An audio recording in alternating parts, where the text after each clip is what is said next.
इतिहास में दर्ज होता है और उसके नाम का जय जयकार सालों तक किया जाता है। लेकिन क्या आपको मालूम है किसी इंसान का नाम इतिहास में कब दर्ज होता है?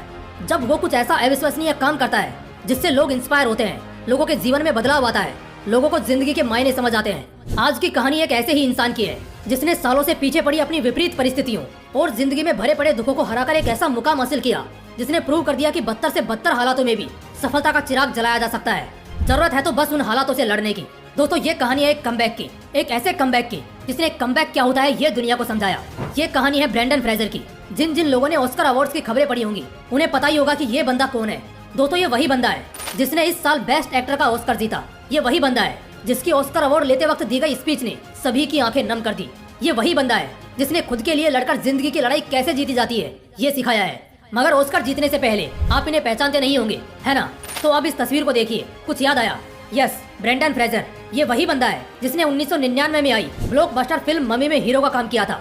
वही एडवेंचर मूवी जिसे पूरी दुनिया में काफी पसंद किया गया था। इतना पसंद किया गया था कि 2 सालों के भीतर ही इस मूवी का सेकंड पार्ट रिलीज करना पड़ा। जो लोग 2005 के बाद जन्मे हैं शायद वो ना समझ पाए, लेकिन जो लोग 2005 से पहले जन्मे हैं वो जानते हैं कि मम्मी अपने समय की कितनी बेहतरीन पिक्चर थी। ये मम्मी फिल्म ही थी जिसने ब्रेंडन को फिल्मी दुनिया का बिग डैडी बना दिया था। मम्मी और भी कई मूवीज की अर्थ सेटरिंग सक्सेस के चलते इन्होंने अपने टाइम के हाईएस्ट पेड एक्टर की सूची में अपनी जगह बना ली थी। 2002 के बाद ब्रेंडन की जिंदगी का बुरा दौर शुरू हुआ।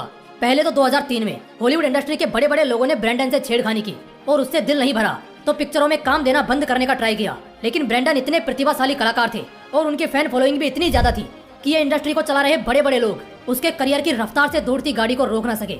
लेकिन कहते हैं ना, समय का पहिया कभी भी एक ही रफ्तार में नहीं घूमता, वो कभी ना कभी धीमा पड़ता ही है। 2008 में ब्रेंडन की गाड़ी की रफ्तार कम होने लगी। एक तरफ इंडस्ट्री में काम मिलना लगभग खत्म सा हो गया। जाहिर है कि इस तरह की सिचुएशन में कोई भी इंसान डिप्रेशन में जाएगा ही और शायद उसको कुछ कर बैठने की इच्छा भी हो। ऐसे में वो खुद को इस तरह की सिचुएशन से बाहर निकालने के लिए अपने फैमिली की तरफ ही तो देखेगा। लेकिन कुदरत का खेल तो देखो, ब्रेंडन को उसकी जीवन संगनी तक का साथ नहीं मिला। 2009 में उनका तलाक हो गया और दोनों अपने अपने रास्ते पर निकल गए। अलग होने के बाद उसकी पत्नी की जिंदगी में शायद दुख नहीं आए होंगे, लेकिन ब्रेंडन की जिंदगी में जो दुखों का पहाड़ टूटा, भगवान ही जाने उसने उस टाइम पर अपने आप को कैसे संभाला होगा। लेकिन यह तो बस शुरुआत थी। अभी जिंदगी का सबसे बुरा दौर ब्रेंडन को देखना बाकी था। 2010 के बाद ब्रेंडन को फिल्मों में काम मिलना ही बंद हो गया। हालात तो इतने बदतर से बदतर हो गए थे कि उसे अपना घर बार सब बेचना पड़ा। तलाक होने के बाद पत्नी करोड़ों रुपए मांग रही थी, सो अलग। ब्रेंडन के लिए इतना सारा पैसा देना शायद उतनी दर्द देने वाली बात नहीं रही होगी। एक इस तरह की सिचुएशन जहां उसे अपनों की सबसे ज्यादा जरूरत है, खासकर अपने जीवन संगनी की, वही जीवन संगनी ऐसे हालातों में उससे पैसे मांग रही थी। ब्रेंडन के लिए इससे बड़ा दर्द क्या ही रहा होगा। ये तो था मेंटल टॉर्चर जो उसे घंटे भर की नींद तक सोने नहीं देता था। मगर उसके एक्टिंग के प्रति प्रेम ने जो उसे चोट दी थी, वो चोटें भी अब उसे दर्द देने लगी थी। दरअसल 1999 में जब वो मम्मी फिल्म की शूटिंग कर रहा था, उस दौरान उसे कई चोटें आई थी। यहाँ तक कि लगभग एक सीन में तो उसकी जान ही चली गई थी। उसके लिए चोटें लगना या हादसा होना कोई बड़ी बात नहीं थी, क्योंकि उसका अपनी कला को लेकर डेडिकेशन इतना ज्यादा था कि वो खुद के स्टंट खुद ही परफॉर्म करता था। लेकिन उसका यह डेडिकेशन 2010 के बाद जब उसकी दुनिया लगभग उजड़ चुकी थी, तब उसके शरीर को दर्द पहुंचा रहा था। यानी इस उजड़ती दुनिया को ब्रेंडन मन और तन दोनों के दर्द को सहन करते देख रहा था। मन ही मन उसको लग रहा होगा मानो उसकी जिंदगी उसी तरह तबाह हो रही है जैसे जंगल में जानवरों की होती है जब कोई शिकारी एक एक करके उनको खत्म कर रहा होता है। सुनने में शायद यह उतनी तकलीफ दे कहानी नहीं लग रही होगी। अगर उस तकलीफ को समझना है तो ब्रेंडन की जगह खुद को इमेजिन करो और अब सोचो कि उसकी जगह आप होते तो क्या करते। ज्यादातर लोग तो इसे सहन ही नहीं कर पाते, मगर वो बंदा हार मानने वालों में से नहीं था। मानेगा भी कैसे यार? जिंदगी जब लेने के मूड में होती है तो किस तरह लेके छोड़ती है, इसका उसने नजदीक से अनुभव किया था। यह सोच उसे उम्मीद तो दे रही थी और उसे ताकत देने का काम भी कर रही थी। मगर जिंदगी में जिस उजाले की वो सालों से राह देख रहा था, वो अभी भी कोसों दूर था। उसकी लड़ाई जारी थी। इस लड़ाई में उसने अपनी माँ को भी खो दिया। चुनौतियों ने उसे इतना कठोर बना दिया कि कुछ भी हो जाए अब वो झुकने नहीं वाला। उसने लड़ाई जारी रखी। अपनी इस लड़ाई में उसने छोटे छोटे टीवी सीरियल्स में काम किया।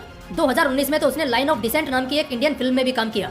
उसने एक ऐसी पिक्चर में काम किया जिसका मैंने आज से पहले कभी नाम तक नहीं सुना था। शायद आपने भी नहीं सुना होगा। इससे आप ब्रेंडन के स्ट्रगल का अंदाजा लगा सकते हो। कुछ भी हो, मगर लाइफ के इस फेज का इस बंदे ने डटकर सामना किया। कहते हैं कि इतिहास वही रचता है जो बड़ी से बड़ी चुनौतियों का डटकर सामना करता है, बड़े से बड़े तूफानों का बिना थके, बिना हारे और बिना झुके डटकर सामना करता है, उससे लड़ता है। ब्रेंडन ने भी यही किया। इसीलिए तो इतने सालों के संघर्ष के बाद उसे जो मिला, उसे पाने का उसने शायद सपना भी नहीं देखा होगा। जी हाँ, ऑस्कर का। यही नहीं, जिन लोगों ने उसके साथ अन्याय किया था उन सबको जिंदगी ने आज बड़ा सबक सिखा दिया।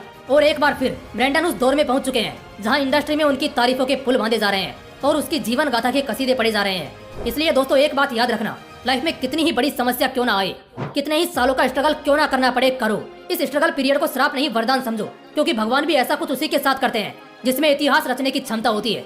दोस्तों आज की वीडियो से कुछ नया सीखने को मिला हो